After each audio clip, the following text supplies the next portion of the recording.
नमस्कार। बिहार लोकसभा चुनाव के दहलीज पर अब खड़ा ही नहीं है, बल्कि तैयारियों में जुटा है मतदान के लिए। रणनीति बन रही है बिहार में, और बिहार में नरेंद्र मोदी के चुनावी रथ को रोकने के लिए लालू प्रसाद यादव के बेटे तेजस्वी यादव तैयार बैठे हैं।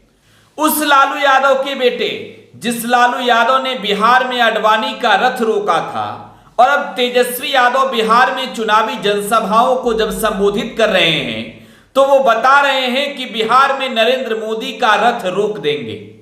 विधानसभा के अंदर भी तेजस्वी यादव ने कुछ ऐसा ही ऐलान कर अपने चाचा नीतीश कुमार को कहा था कि आप तो चले गए, लेकिन आपका ये भतीजा बिहार में झंडा उठाकर नरेंद्र मोदी के और भाजपा को बिहार में रोकेगा।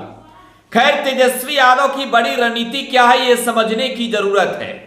एक और देश के प्रधानमंत्री नरेंद्र मोदी की निगाहें ढूंढ रही है कि कौन सा नेता चिकन खाया, कौन नेता मटन खाया। यानी कुल कहें तो प्रधानमंत्री जी की निगाहें इसी पर टिकी है कि मटन, चिकन, फिश एक की पार्टी कहां चल रही है। प्रधानमंत्री नरेंद्र मोदी ने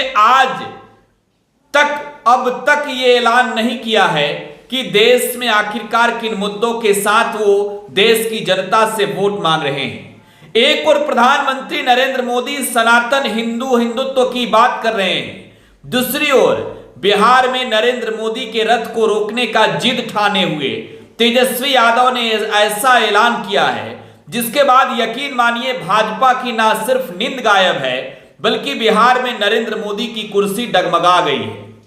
40 लोकसभा सीट वाला प्रदेश है बिहार, और बिहार की जनता लोकसभा के इस चुनाव में यह तय करेगी कि 40 सीटों पर चुनाव जीतकर कौन जाएगा। यह वो वक्त नहीं है जो 2014 और 2019 वाली थी। यह वक्त बिहार में मोदी लहर का नहीं है, यह वक्त है बिहार में तेजस्वी के तेज रफ्तार वाले काम का। तेजस्वी बिहार की जनता के बीच जाकर जब चुनावी जनसभा में अपने संबोधन को शुरू कर रहे हैं तो वो ये बताने की पूरी तरीके से कोशिश कर रहे हैं कि ये वो तेजस्वी यादव हैं जो वादे करते ही नहीं बल्कि वादा पूरा करके दिखाते भी हैं। तेजस्वी यादव बिहार की जनता को इस बात को लेकर विश्वास दिला रहे हैं कि जो वादा हमने किया था बिहार और बिहारियों से, उस वादे को 17 महीने की सरकार में पूरा करके दिखाए हैं। 10 साल नरेंद्र मोदी के बतौर प्रधानमंत्री के पद पर रहते हो गए, लेकिन प्रधानमंत्री नरेंद्र मोदी ने बिहार और बिहारियों से जो वादे किए थे, उन वादों का एक सिक्का भी प्रधानमंत्री ने अब तक नहीं उछाला है। बिहार में बीजेपी की मुश्किलें इस वजह से बढ़ी है कि तेजस्वी ने एक बड़ी अनाउंसमेंट की है। तो तेजस्वी कैसे बिहार में भाजपा का रथ रोकेंगे, ये आपको बताएं। इससे पहले आपसे ये कहना चाहेंगे कि वीडियो को अंत तक देखिएगा, और अगर आप नए आए हैं तो चैनल को सब्सक्राइब कर लीजिए। आरजेडी, तेजस्वी सहित तमाम दलों के जो चाहने वाले हैं उस वीडियो को शेयर भी कर लीजिए, क्योंकि ये जरूरी खबर खास तौर पर तेजस्वी के उन समर्थकों के लिए है जो इस इंतजार में फलक बिछाए बैठे हैं कि 2024 में तेजस्वी की रणनीति क्या है। आपके सामने आपके मोबाइल स्क्रीन पर इस वक्त जन वचन का वो लेटर दिख रहा होगा, और इस लेटर का नाम है परिवर्तन पत्र।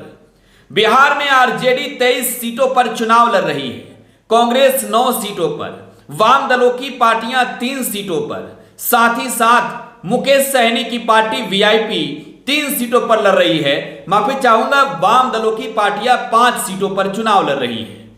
23 सीट वाले आरजेडी का दावा है कि बिहार में आप हमें जिताइए, 40 में 40 वाला जीत दिलाइए, और फिर देखिए हम किस तरीके से काम करके दिखाते हैं।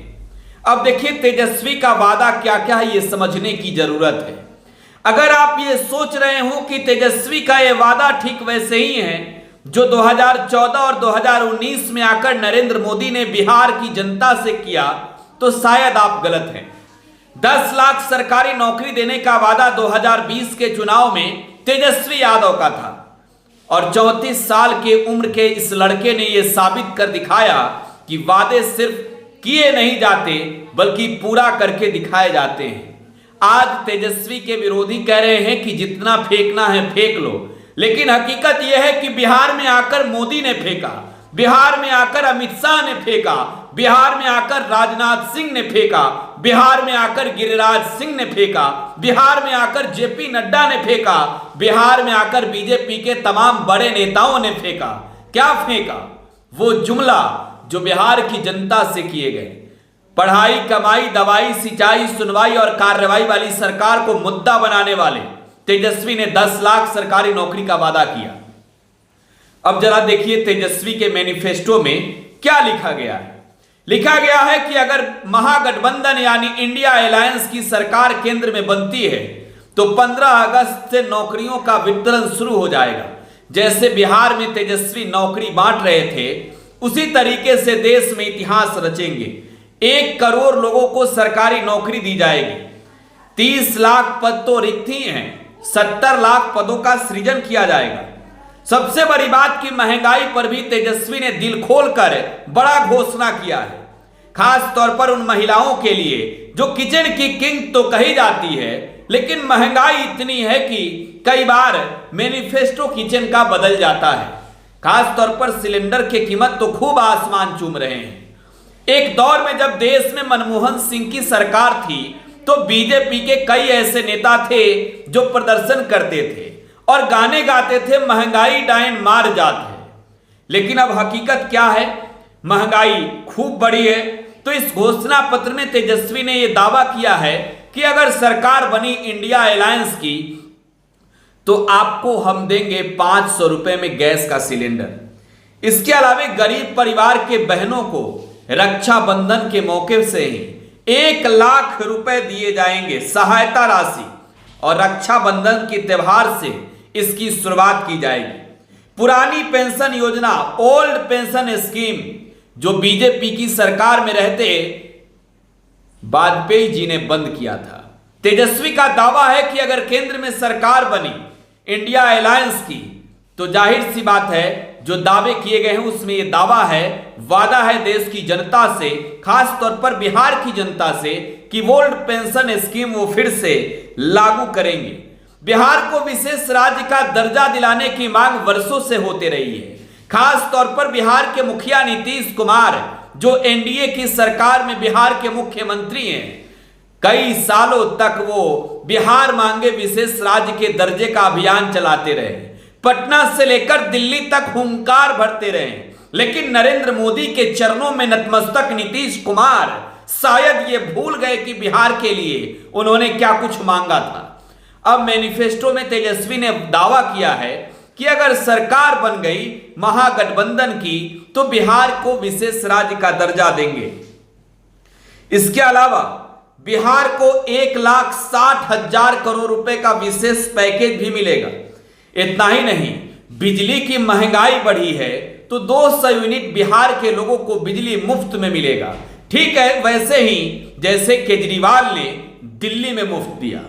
इसके अलावा बात की जाए तो फसलों पर न्यूनतम संवर्धन मूल्य जो है वो तय किए जाएंगे। इस एमएसपी की मांग तो किसान कर ही रहे हैं। ड्यूटी के दौरान शहीद हुए अर्धसैनिक बलों के जवानों को भी शहीद का दर्जा दिया जाएगा। ये मांग आज से नहीं है। अनदेखी करने का आरोप तो कई बार लगाते हैं सेना में तैनात अधिकारी। अर्धसैनिक बलों के साथ भेदभाव क्यों होता है? देश की रक्षा के लिए अपनी जान को न्यौछावर तो वो भी करते हैं, तो उन्हें शहीद का दर्जा क्यों नहीं दिया जाता?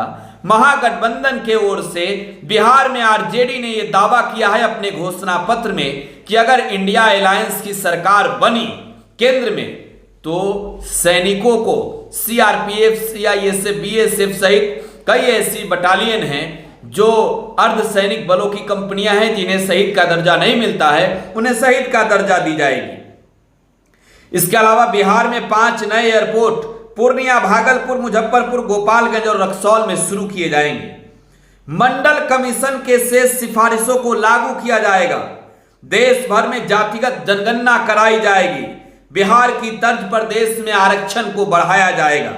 इसके अलावा बिहार में औद्योगिकरण को बढ़ावा दिया जाएगा। तेजस्वी ने यह दावा बिहार नहीं बल्कि देश के उन अग्निवीर युवाओं से भी किया है कि अगर केंद्र में महागठबंधन यानी Indian national developmental inclusive alliance की सरकार बनी तो अग्निवीर स्कीम को खत्म किया जाएगा। प्रधानमंत्री नरेंद्र मोदी को बिहार में रोकने का ऐलान करने वाले तेजस्वी यादव का यह मैनिफेस्टो बता रहा है कि अगर बिहार के जनमानस तक, देश की जनता तक ये बात पहुंच गई तो यकीन मानिए मोदी को 200 को पार करना मुश्किल नजर आएगा। फिलहाल आप टुडे बिहार न्यूज के साथ बने रहें। धन्यवाद।